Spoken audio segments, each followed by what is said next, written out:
Because now we have to deal with faith in a Black Lives Matter world.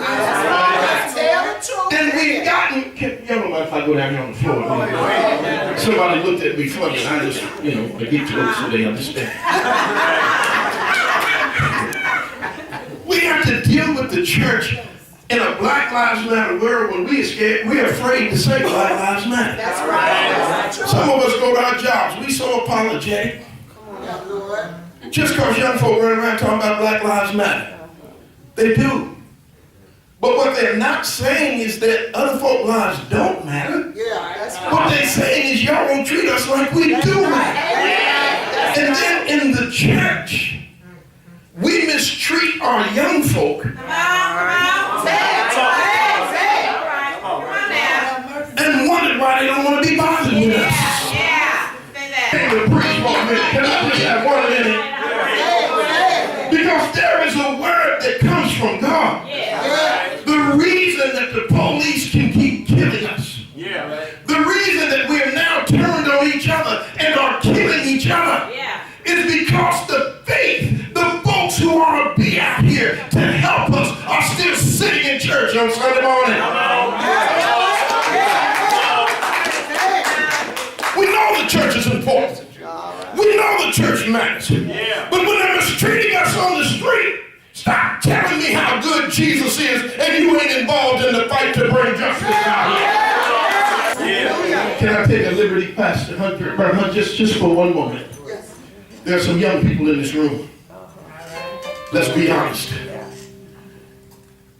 You felt alone. And you haven't always known where to turn. You don't always know how to talk to folks because they get offended at your language. If you're here right now, I'm talking to my young folk. If you're here right now, and you know that you're up against some obstacles that you don't know what to do with, you're living in a Black Lives Matter world. I want you to come right now. Just get up and come. Don't even think about it. Don't even think about it. Come on down here. Come on, y'all. Come on. Come on down here right now. Come on, young folks. Come on. Don't hesitate. Come on. Come quickly. Come quickly. Because if you don't come quickly, the only thing I remember about my sermon is that it was too long. Come quickly. Come on, young folks. Where y'all at? Come on. Oh, yes. Come here. I want you to stand and I want you to face the congregation. Face them.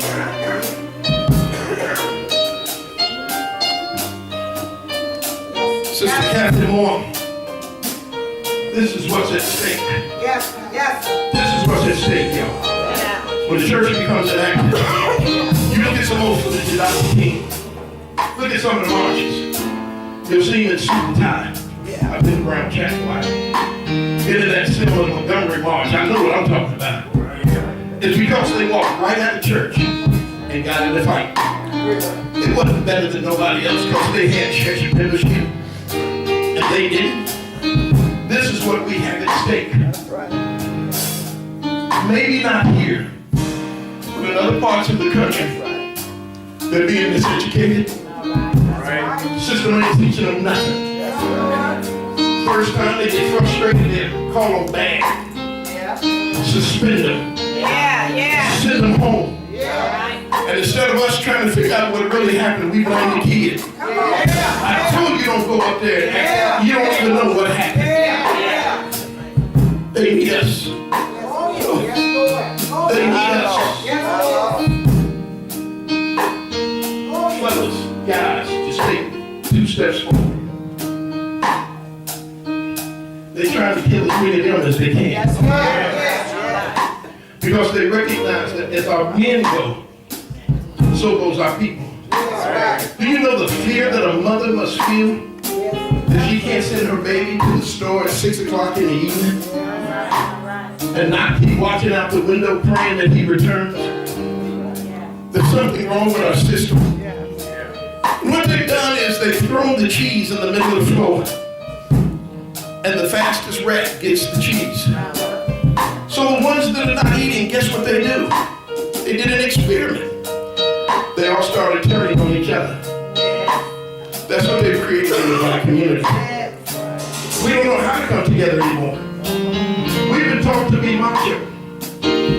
We've been taught to be macho so that if you're walking down the hall of school and I pop your shoulder, and I forget to say, excuse me, your response is, what's wrong with you? Yeah. And it leads to a fight that oftentimes we don't forget about. We take it back to the neighborhood with us. Come on now. And we killing each other. And I don't know how you... My God. My God. My God. I don't know how you feel about it, but I'm so tired. I'm so tired. I'm so tired as I travel this country and do the assignment that God has given. I'm so tired of looking at mothers who talk about how they lost their children. I'm so tired All right. of looking at people, the people that you think ought to help. I don't care what anybody says. There's a young man here right now. Come here.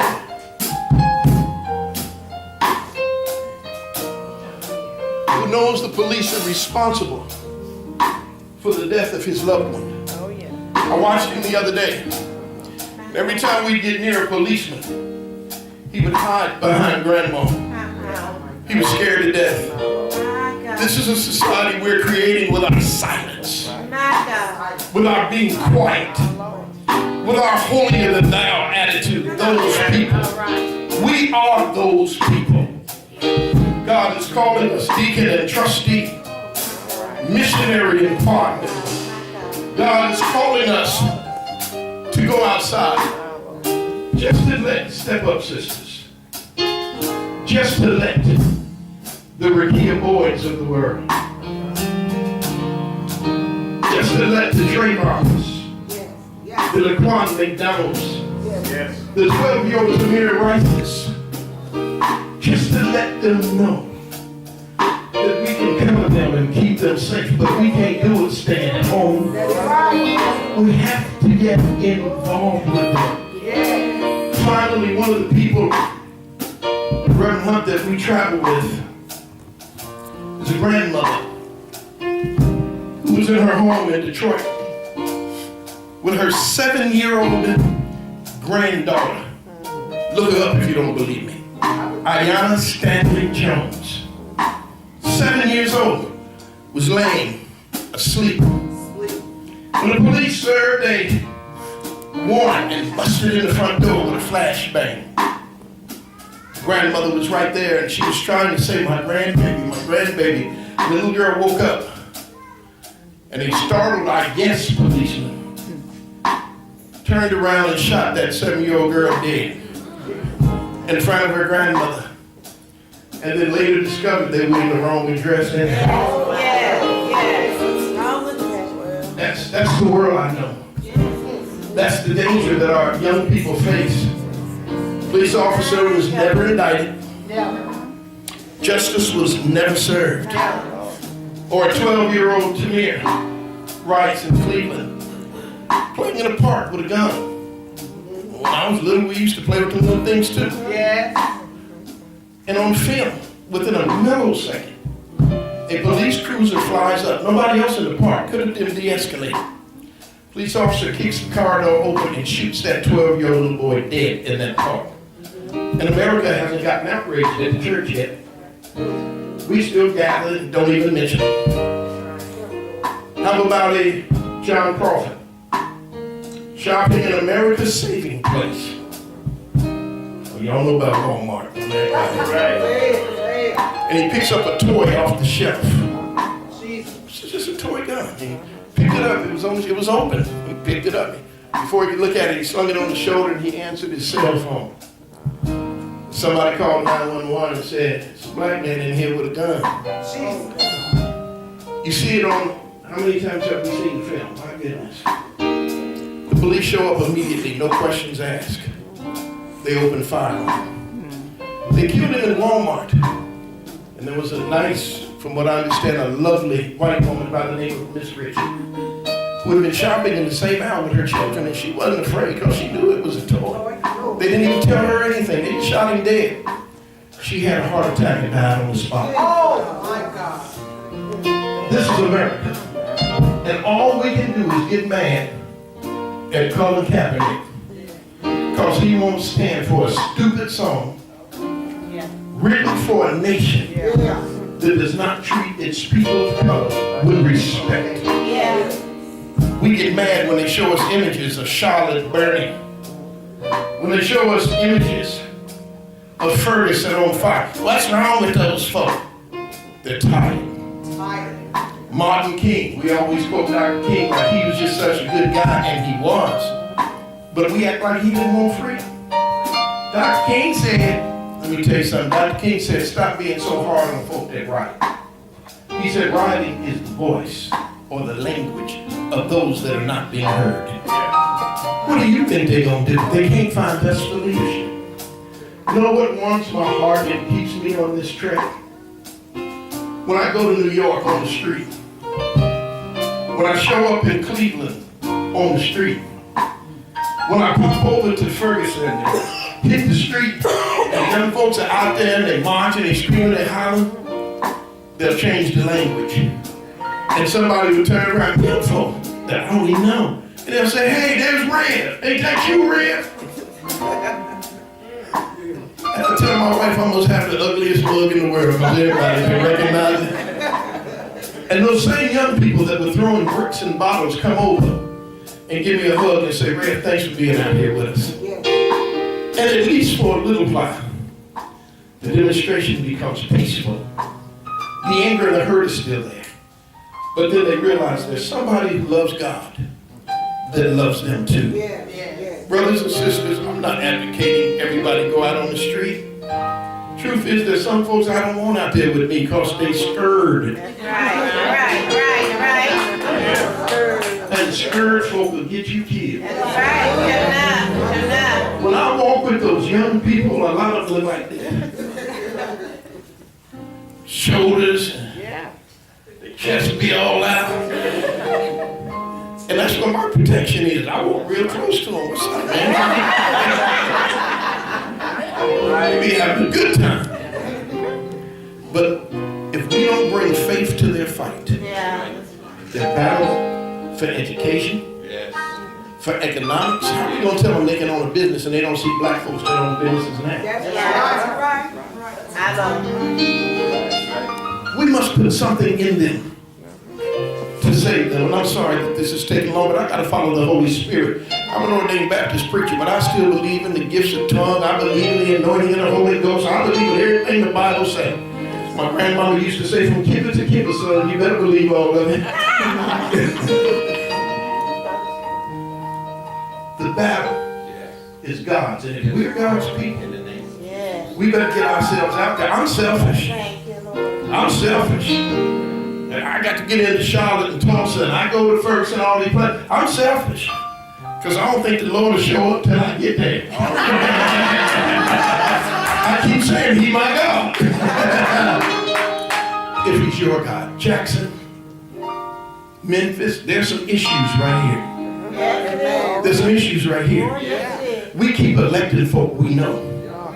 Because we recognize their name. Now, I ain't putting Hillary down. I ain't care nothing about Donald Trump. I used to say, boy, if that man ever get in the White House, I'm leaving. But the truth of the matter is, I ain't going no place. I'm going to use the God that is in me to start an out-of-control Holy Ghost fire that's going to make the seat of the White House hot for you. Amen? I ain't going no place. We are in America, and we're here to stand. If you don't stand for the national anthem, I ain't mad at you. Y'all stop playing that game. All right. Colin Kaepernick is brave.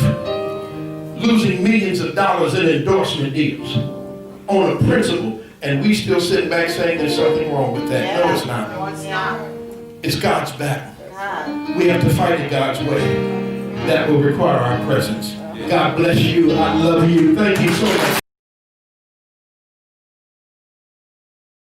He's here from Tennessee, and he said he's got something to say, and I believe you got to let young folks speak. That's right. Sometimes we get in trouble because young folk feel like they're not being heard. Exactly. Every now and then we need to hear what they are saying. Exactly. Go ahead, my young brother. So some of y'all might know Gary Hopkins, and I am sick and tired of these police treating us this way. That's right. I don't want this to happen all the time. I don't want this to happen. That's right. These police act like we some dumb people, like we don't understand nothing. That's right. That's right. But they stupid. Hello? Tell the truth. That's right. That's right. They are savage. That's right. That's right. That's right. Savage animals. That's right. Trying to treat us like we are nothing. That's Right. Tell that truth. And I'm here with Toya. All right. I will support her every day. You better All right, little man. All right. Something real quick. Oh, okay. Johnny Go ahead, Carr. John. Yes, young brother. Go ahead, man.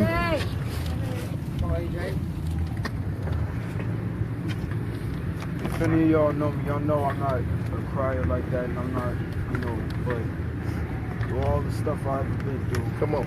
I never really let anybody see tears, but It's okay. I'm fighting it back It's right all right, now. my No, brother. baby, let it flow. We right here. All right. We got All you. right. Let it flow. We with you. We got you. Let it flow. Every day. In the morning I wake up and I hope my life don't get taken like some of these kids out here, man. You should not live in fear. I can't take it. I'm tired. I'm tired of going to marches. I love it. I love coming together, people. I'm tired of it. Come I'm on tired here. of waking Come up every on. morning scared of this. Come I'm on. tired That's right. of fighting back tears because we don't deserve this. I go to school like everybody else. I do my best like everybody else. That's right. A lot of these kids who got killed, amazing students in school. That's right. And they still shooting us down. That's right. They trying to make excuses like we criminals every day. They trying to paint us as criminals every day. Every day. And I do my part. But they look at me and they want to shoot me and they want to take me down every day. So all these people out here who keep walking past, they keep acting like we ain't right here. They keep acting like they got something more important Come to on. do. Come on, son. Tell That's it. right.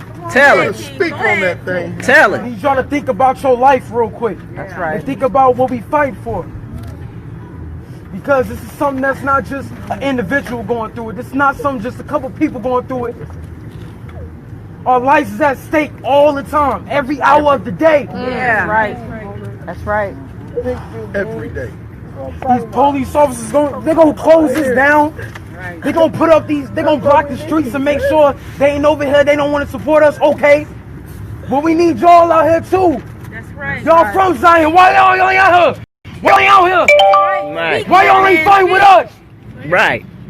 You can knock at their door anytime. Hello? I don't want to see another money shedding tears because of this.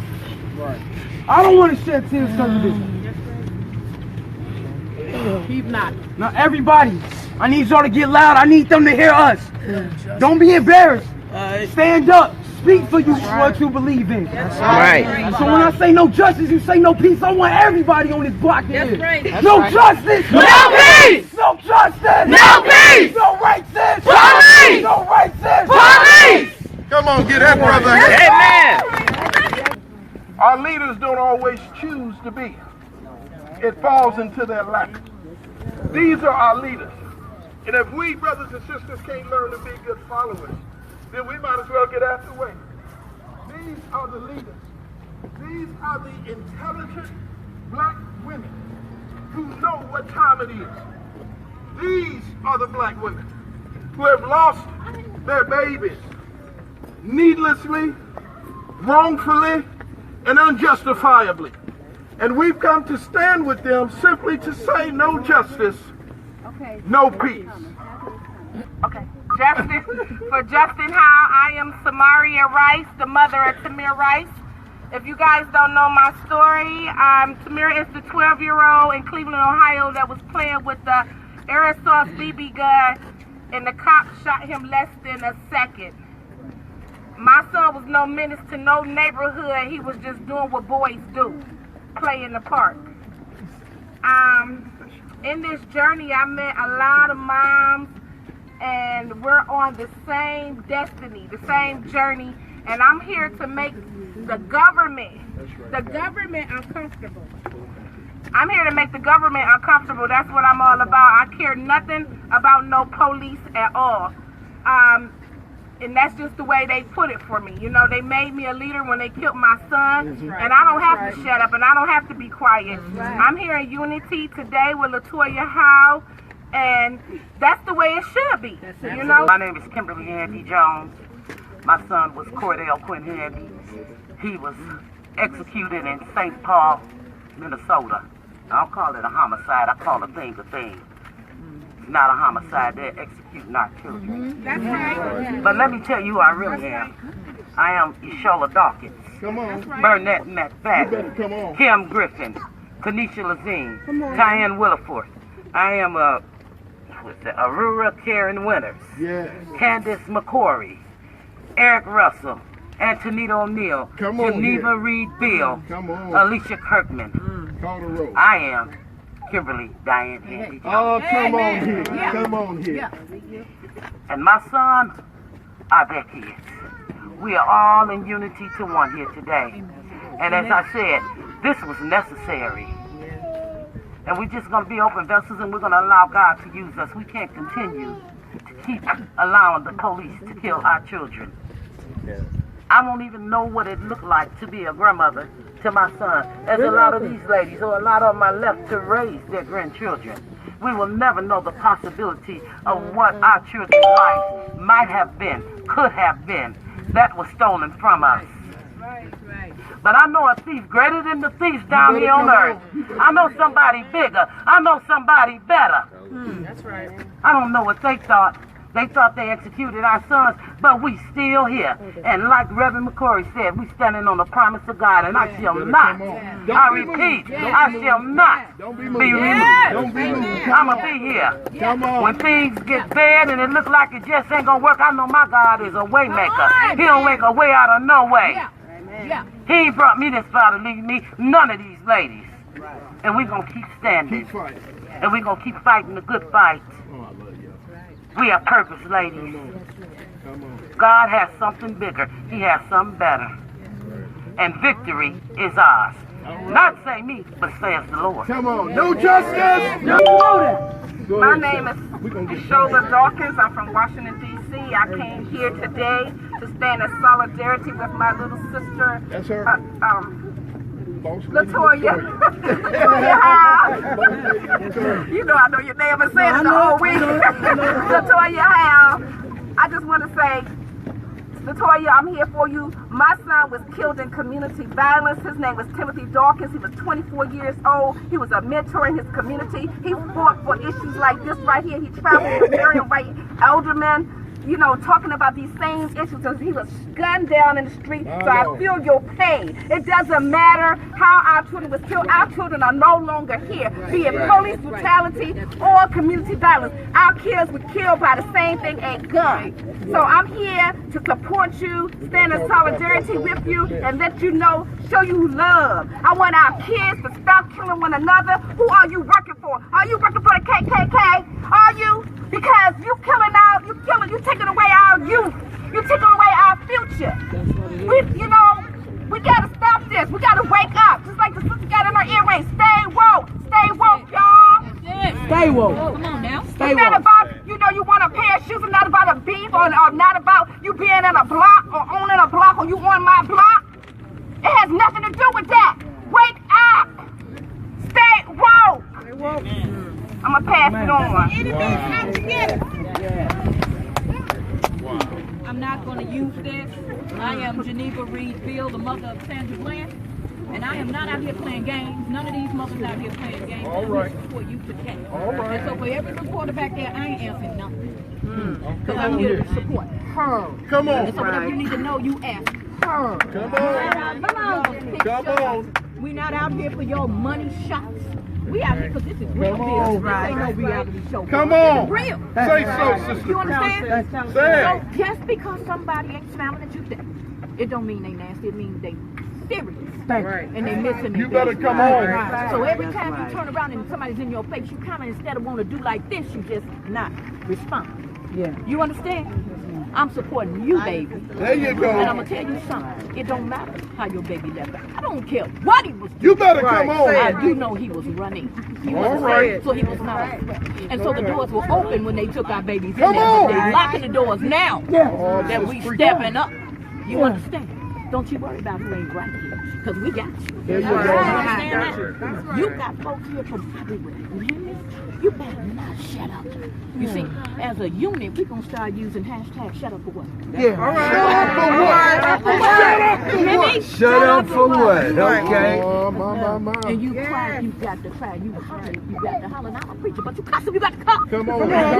Tell her, preacher. then you repeat. Tell her.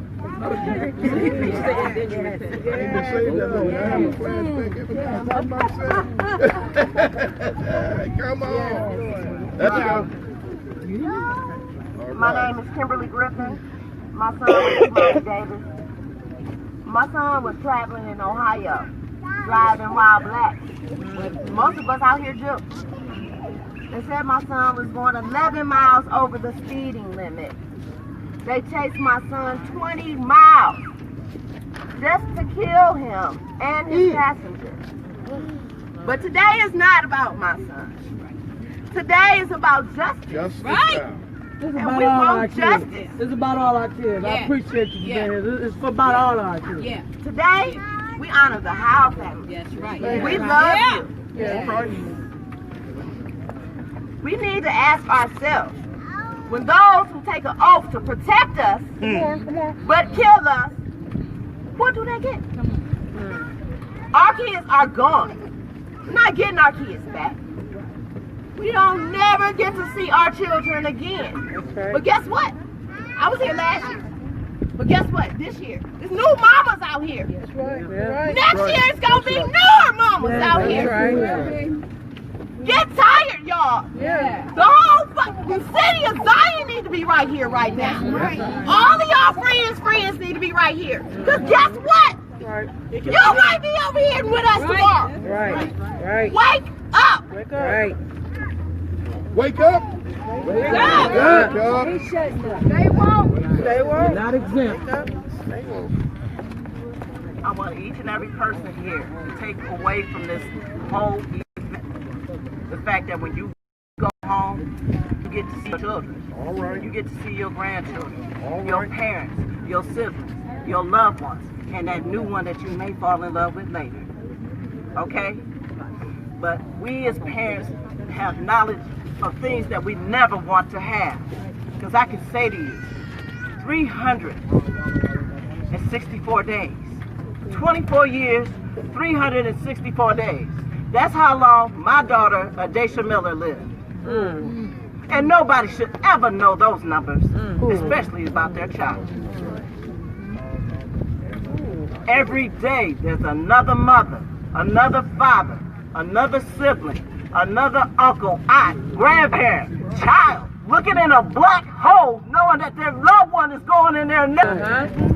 A life was taken, not because he was trying to harm someone, not because he was out here selling drugs, not because he was coming after a cop, simply because his skin was brown and he was male. Justus Howell should get to be a grown man, get to be a surgeon, do what he wanted to do, which was save lives. All of our children had dreams and aspirations to be more than that, to be more than somebody on the marker, to be saying, I did all these things. Don't worry about the beginning and the end. Leave what I did on the dash. All right? If you want to understand something, understand that this is wrong. What happened? Hey, Frank. You can't get no assistance. You got a story over here you're speaking on. Because it's a job, baby. I got something for y'all. Justice for justice. No justice! No peace! On my laptop. No justice! No peace! They done shut down City Hall.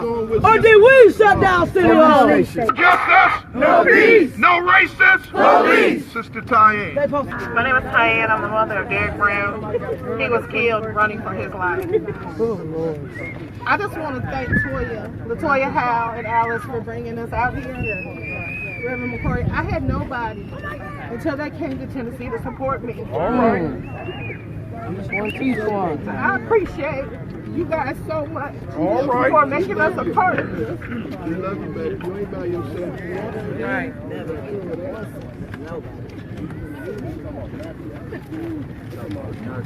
Hey. It's all right, sis. It's all right. It's all right.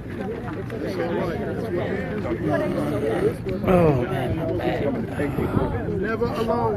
That's the last thing they're going to do. Never alone. And that's why I made sure I came to support her. And I will come every year to support you, Toya. I love you. I love all you ladies. And together we're stronger. We're stronger together. Yes. And I just want to thank y'all.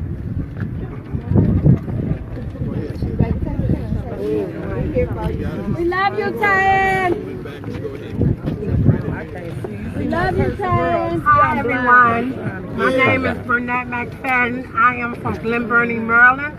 I am the mother of Randoff, Linton, and Reginald McFadden. They was murdered through community violence 6 weeks apart.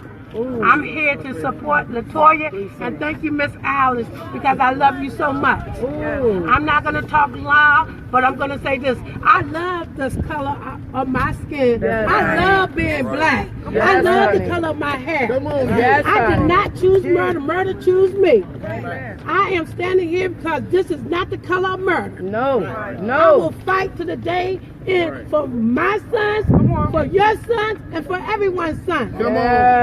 So I stand here with you to let you know my power is black power. And that's what I'm here for. To support black power. Thank you, sis.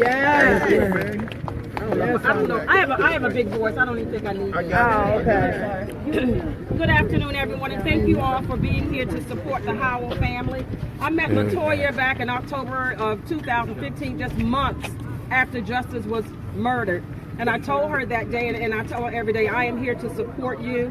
I'm here from Upper Marlboro, Maryland. My son, Gary Hopkins Jr., was murdered by the police November 27, 1999. So this is not a new fight. The murders you're seeing because of social media, that's just the newest way. The newest know trend. that I've been on the front line as a freedom fighter for 17 years, 18 years. And I will not give up until justice is right. I will not bow down. I will say that I want to give a shout out to Janet Baker, who's out of Houston, Texas, whose son Jordan Baker was murdered. And she just enlightened me, and it has resonated with me. And she says, we mothers that are here today are part of a sorority that we didn't pledge to be a part of. We have a lifetime membership. And so this will not go away. We wake up every day with a piece of us missing. I am just in awe that there are not more people here. Me too. You have to reach out and ask others to bring others in. We are stronger in numbers. We can't win this fight alone. My son was unarmed, no drugs, no alcohol, no firearms, as the narrative that we hear every single day. We have to stand up and amplify our stories whenever we get the opportunity. And not just us. We do a better job as mothers sharing our stories. But it's the responsibility of everybody here to tell the truth. To step up and let everyone know. Justus Howell was running. He got shot in the back. How dare everybody in Zion not be here for this Howell family today? It is just, I am in awe that they're not here. Latoya, Alice, I will be here. I will be here for you every single day. We have an organization in Maryland where it's just local to the DMV area, but we reach out to every single mother that is here because we know how Latoya feels today. We have been in your shoes, Latoya, but know that God has got you. We are in this for a reason. We have been chosen mothers, grandmothers. We have been chosen. And let's get up and make the necessary change. Thank you. I love you, Latoya. Sister O'Neal. Sister O'Neal. Hey, she the one who took Justus to Brazil. His story reached Brazil because of Marian Hopkins. Sister O'Neal. I guess I'm loud enough. I'm loud any other time. Yeah. Preach. They say when 2 and 3 gather together in His name, God is always in the midst. That's right. My name is Anternitia O'Neal. My son was 19 years old. He was killed November the 21st, 2012. The evening before Thanksgiving, as I had his babies. He had a baby the day after he passed. So we getting Thanksgiving and all that together, you know. But God said He had another Thanksgiving ready for me. So the celebration was, December the 1st, where I had to bury my baby, you know. But I'm going to say this. When I want to first give my condolences and respect and everything to the Howell family, Latoya. I met her. She was the first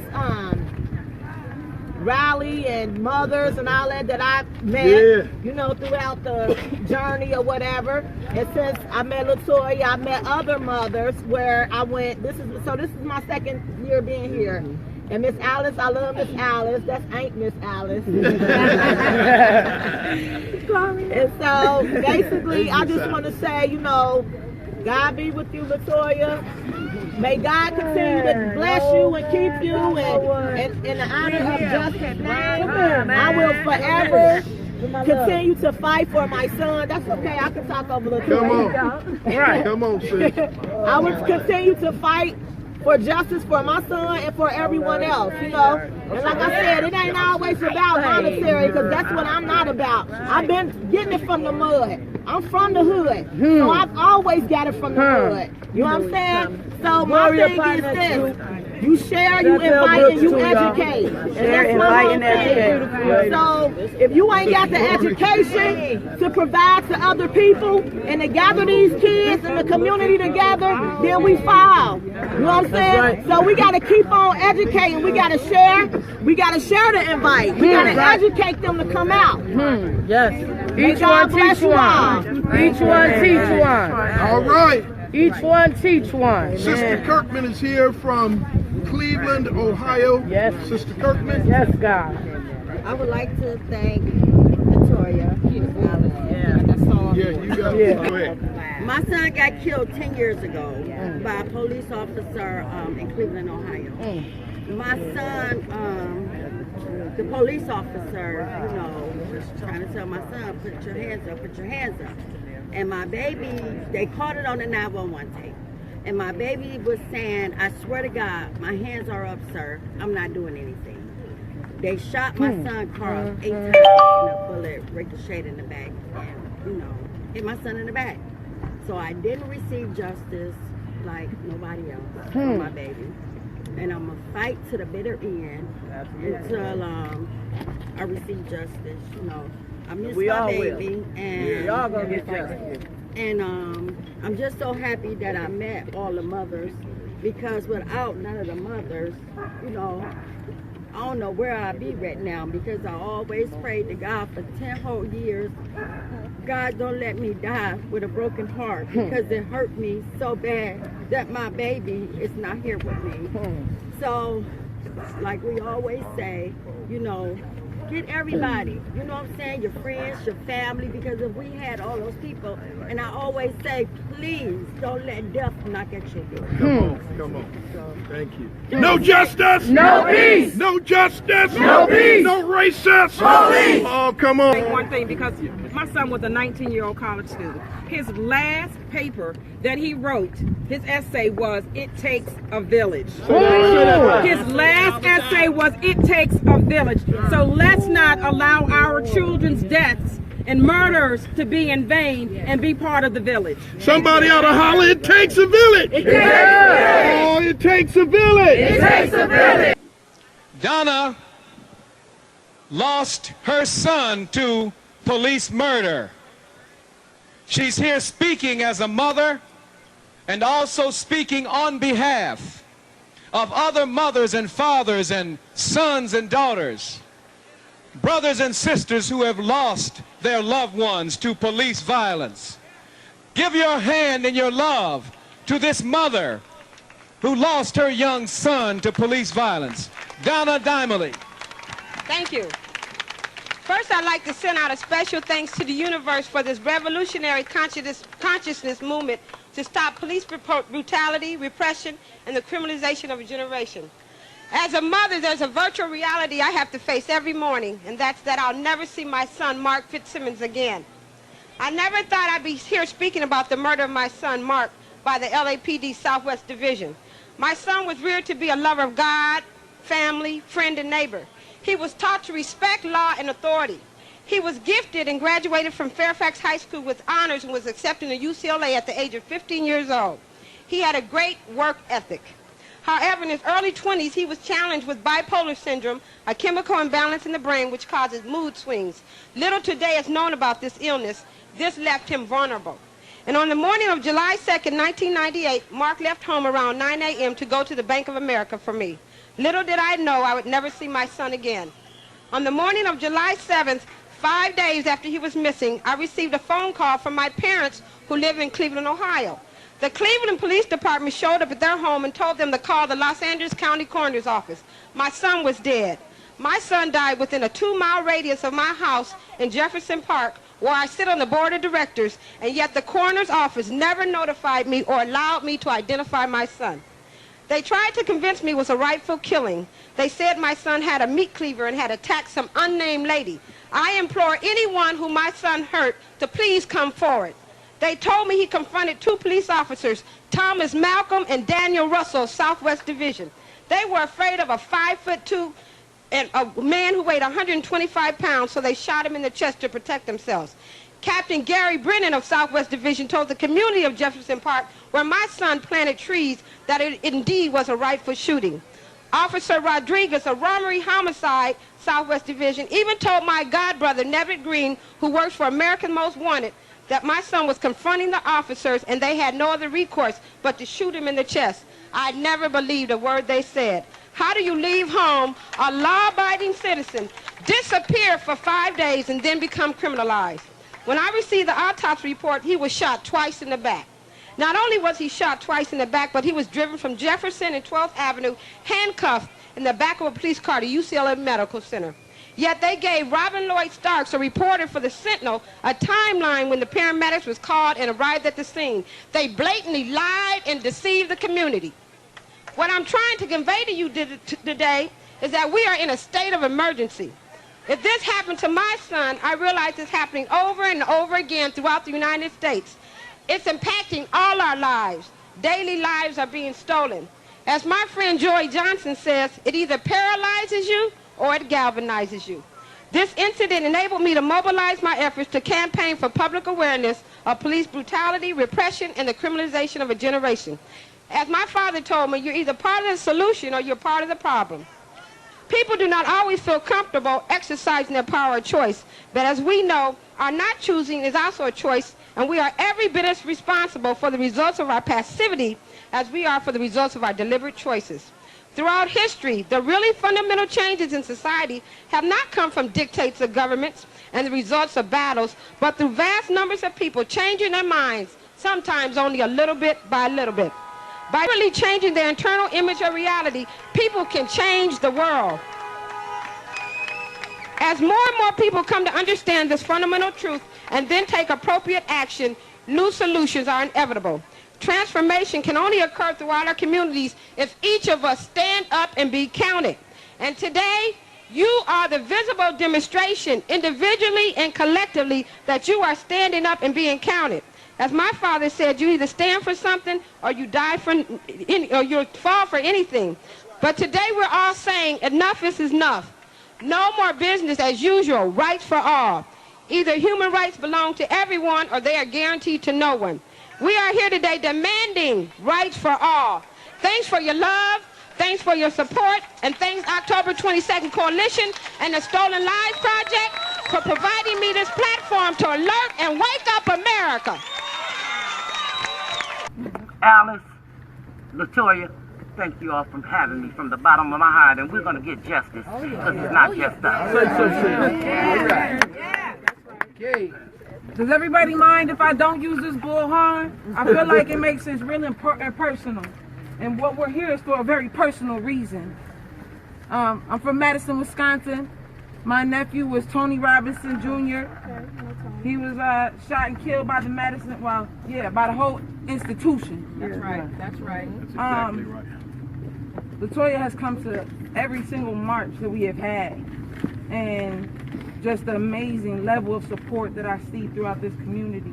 Because, I mean, welcome to the block. Crooked cops don't play fair here. And that's right. We get body bagged and toe tagged every day, and we fight for a bigger purpose. We fight because we know that when they buried our children, they planted seeds.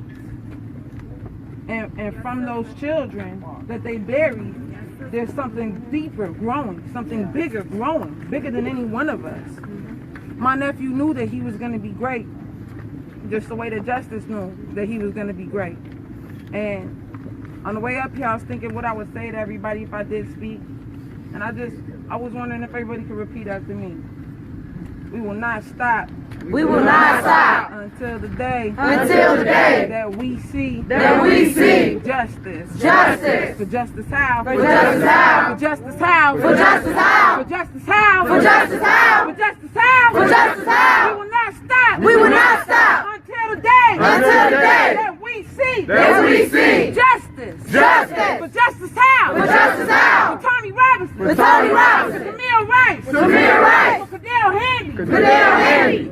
Angelo Miller. Angelo Miller. Say a name. Kimoni Davis. Kimoni Davis. Gary Hopkins. Gary Hopkins. Sandra Bland. Sandra Bland. Derek Brown. Derek Brown. Timothy Dawkins. Timothy Dawkins. Darren Hannah. Darren Hannah. Dontez O'Neal. Dontez O'Neal. John Crawford. John Crawford. Adaisha Miller. Adaisha Miller.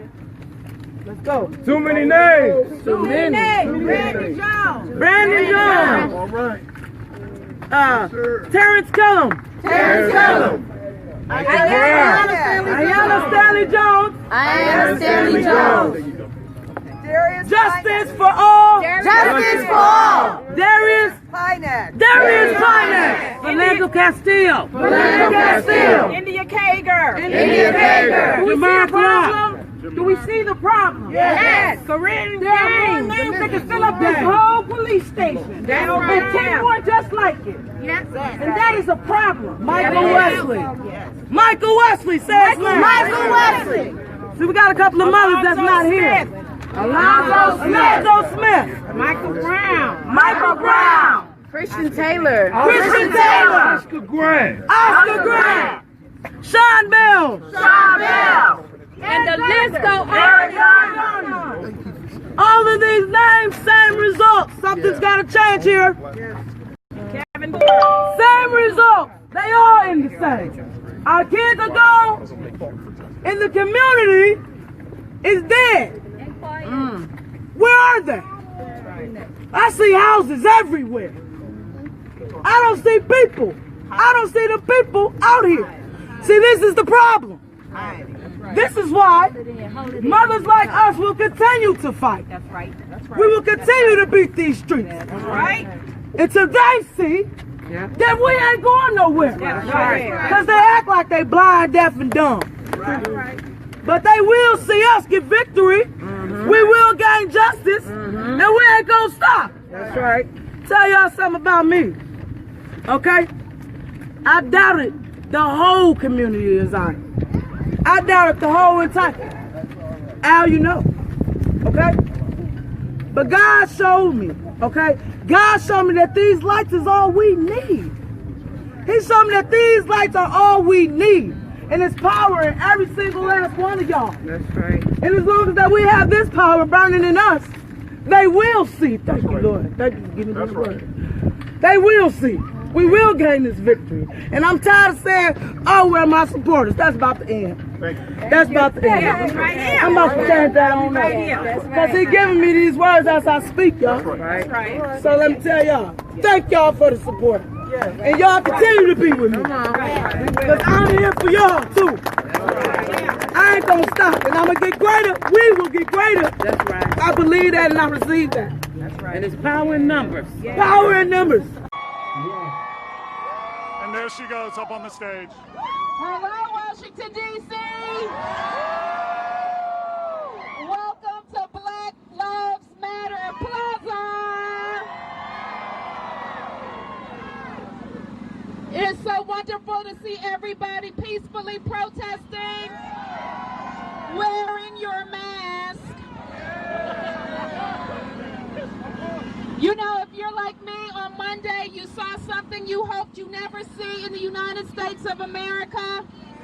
Federal police moving on American people, peacefully protesting in front of the People's House. If you're like me, and you saw George Floyd's life snuffed out for the world to see, you know that we have to speak up loudly for more justice and more peace.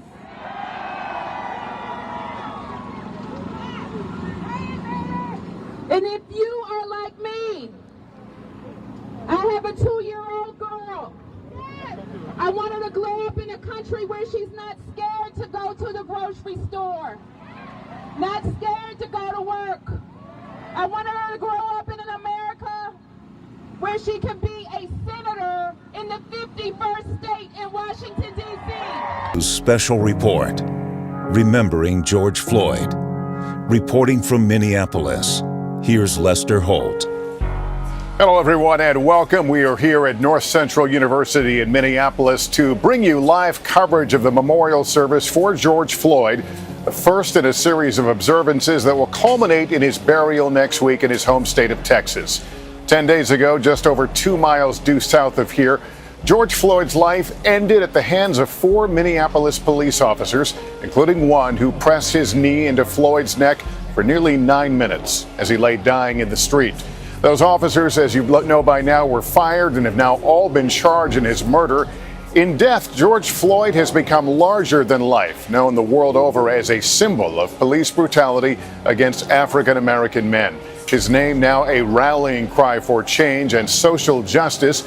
In the words of his 6-year-old daughter, Gianna, Daddy changed the world, and that is likely to be a theme in the memorial service here today. Y'all doing first? My name is Philonise Floyd, brother of George Floyd. Wow. We come up together. We didn't have much. Our mom did what she could. We would sleep in the same beds, play video games together, go outside and, play catch with the football. And I used to say to myself, like, man, you can't throw. You can't throw at all. You know what I mean? Because the ball never came to me. And years down the line, because I was catching with one hand, 2 hands, any way you threw it, I started being able to catch it. He said, I can throw, but I just wanted you to go get the ball. The ball don't need to come to you. You need to go get the ball. But, my brother, we did a lot of things together, from like talking with my mom, dancing with my mom, cooking with our mom, brothers and sisters. Man, so much. We made banana mayonnaise sandwiches together, It was a family thing, Every day, we know when we come in the house, our mom was gonna have a huge plate of food separate from each other, and we would sit there and argue with each other who plate it was, and I'm like in 10 or 11, I'm talking about the plate with 6 pieces of chicken is mine, and he way bigger than me. You know what I mean? He's huge. So, man, from that, being in the house with my brother, man, it was just like inspiring to other people, because my mom used to take in other kids, and most of them was George's friends, and they wanted to stay with her. They loved her, and my brother, he was okay with it. So then you had 3, to me, they were grown then, because they kicked me out the room. They were 3 men, like 16, 17, they grown, sleeping in the same bed, waking up, going to the same school. And they wouldn't leave each other at all. They always wanted to be with each other at all times. I remember nights when the day before school, we didn't have a washing machine. So we would all go in and put our socks and underwear in a bathroom sink and just start washing them. If we didn't have detergent, we would use soap. But we would wash it. We were going to be clean. We were going to be clean.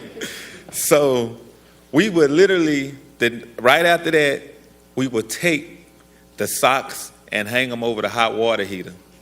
And we'd take the underwear and hang them over there. And we would fight about it, me and his friends and all of them. Be like, no, you did it last night because your clothes probably still be damp the next day if you don't put it on the hot water heater. So from that, and we learned a lot of stuff, but it's crazy because we didn't have a dryer. So the fastest way to dry your clothes was to put it in the oven and let it dry faster like that. So it was just, man, I love my brother, man. We had so many memories, together. I remember him waking me up, telling me, hey, man, can you iron my clothes for me? And I look at him, but then I look at his size and I say, you right, big bro, you right. You know what I mean? It was just amazing. Everywhere you go and see people, how they cling to him. They wanted to be around him. George, he was like a general. Every day he walks outside, it'd be a line of people, just like when we came in, wanting to greet him and wanted to have fun with him. Guys that was doing drugs, like smokers and homeless people, you couldn't tell because when you spoke to George, they felt like they was the president because that's how he made you feel. He was powerful, man. He had a way with words. He could always make you ready to jump and go all the time. Everybody loved George. The Black Lives Matter protests have now spread across the world with people coming out in solidarity in their country. So let's take a look at some of these protests in different cities around the world. So let's start with London, where thousands of protesters gathered in the British capital calling out police brutality. With little to no social distancing, demonstrators wearing masks gathered in central London around Parliament Square.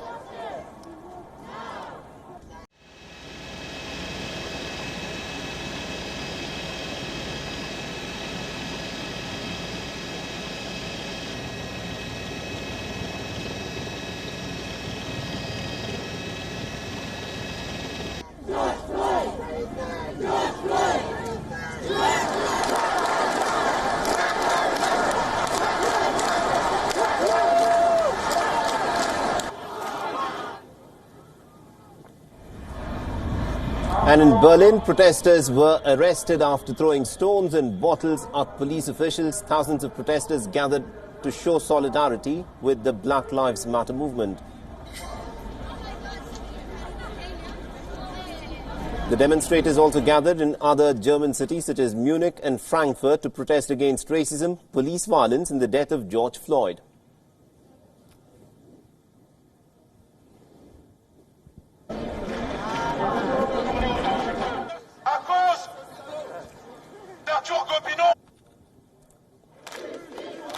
And hundreds of Parisians took part in Black Lives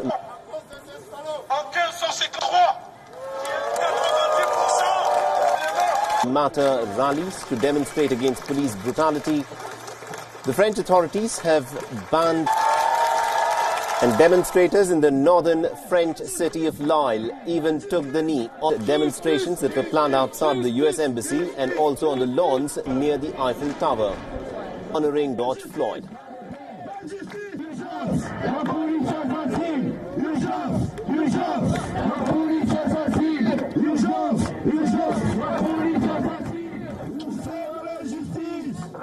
Meanwhile, in Australia, several protesters were pepper sprayed by the police inside Sydney's main train station following a peaceful protest throughout the city.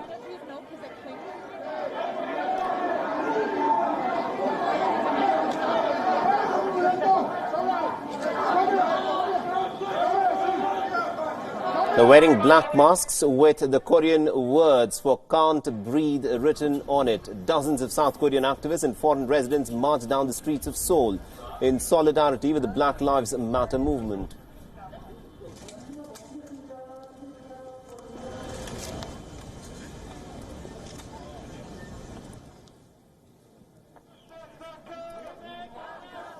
Meanwhile, in Japan, several hundred people gathered chanting "I can't breathe" and also called out police abuse in their own country. Today, it is apparent that we cannot continue to do the same thing that we did 20 years ago. Marching, demonstrating, and allowing police just to continue to kill innocent people and not be held accountable. We need to be able to learn some lesson for what have happened over the 20 years. So we have to stop and think and see. We have a president, President Donald Trump. Some of us call him racist because his action. You know, I was in the military for 20 years. I worked social action about 16 years. Yes, there was some racist supervisors and some racist commanders. But they have to be confronted. Information must be shared. Communication must take place. Pressure must be applied for them to change their ways. I'm not saying that Donald Trump is racist, but I tell you what, he have made some very racist comments. But God is a merciful God. God is faithful to every one of his promises. God can change the hearts of a president, but you must engage. You must be able to paint the picture. So it will be any doubt about the police brutality and how they are killing innocent people. We must be able to engage. Without engaging, you cannot get this done. God is working with President Donald Trump. It's time for a change, and the time is now. When President Barack Obama was president, I wrote him over 30 times dealing with a number of different issues. And every revelation come to fruition. Back in 2016, before his term was over, I wrote President Barack Obama. I told him it would be a dereliction of duty if he failed to take concise action to expose the gravity of the problem of police brutality within the nation. President Trump inherited this problem. President Barack Obama did do something. He sent out there was an investigation into Chicago, Ferguson, and places of that type. And the Justice Department, they did their thing. They come out with their finding. But what happened initially, General Sessions did not even want to review the report. And President Trump had already made up his mind as to the way he's going to approach this. What did I do? God had me to conduct an inquiry into the administration and the Justice Department resolved to ensure that the public was safe from police misconduct. It was concluded in words. It was articulated that we want to ensure that the public would be safe, but more emphasis was being placed on making sure that the police officers that go out to protect and serve are safe and protected. But there was no real resolve to hold the police accountable for their misconduct. In reality, there has not been a resolve, in a real sense, to hold the police officer accountable for their misconduct. What God said is that this must come to an end. This must change. We must hold the police accountable. God is not looking for appeasement, and this was conveyed to the President of the United States just like I'm conveying it now. Now, it's not for the President to be attacked, but we must share information very clearly to show the gravity of the abuse. Today is June 4th, 2020. I just completed this work, which is bring forth urgent counsel for President Trump addressing the crisis. I've written President Trump over 20 times since he had been elected president. President Trump was warned about the fertile ground for racial riots across the nation. We are in a state of crisis. Action must be taken now to address it. God is certainly a merciful God, faithful to every one of his promises. And God showed me a number of things over the years, but this is one of the crises that God had been advising President Trump. Here's a package which says urgent counsel for President Trump to address the crisis about the fertile ground for racial riots throughout the nation because of police misconduct. This package has been put into the mail today. This is June the 4th, 2020.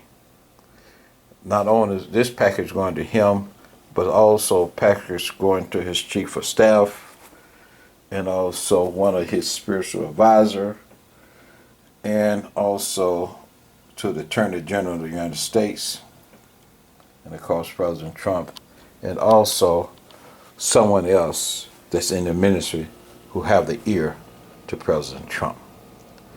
We're prayerful that this communication will reach President Trump because the future of this nation is at risk.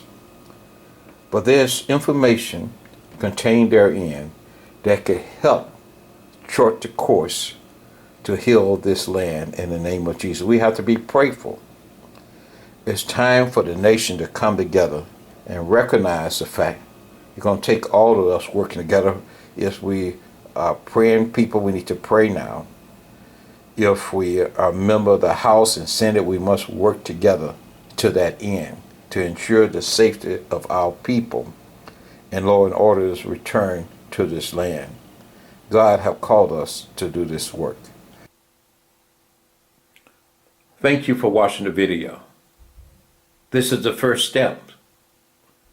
But I'd like to say to you, God has spoken. Now it's time to end police brutality, and we must hold the police accountable. Now we invite you to visit our website, revelationuptotheminute.org. That an article posted on that site was entitled, God Has Spoken. Now it's time to end police brutality and to hold the police accountable. In this article, you'll receive more insight of the action that we need to do today. But God has a point person. And that point person is Pastor Jerome McCorry. He'll be one of the lead person in this movement. Work with him. God will direct.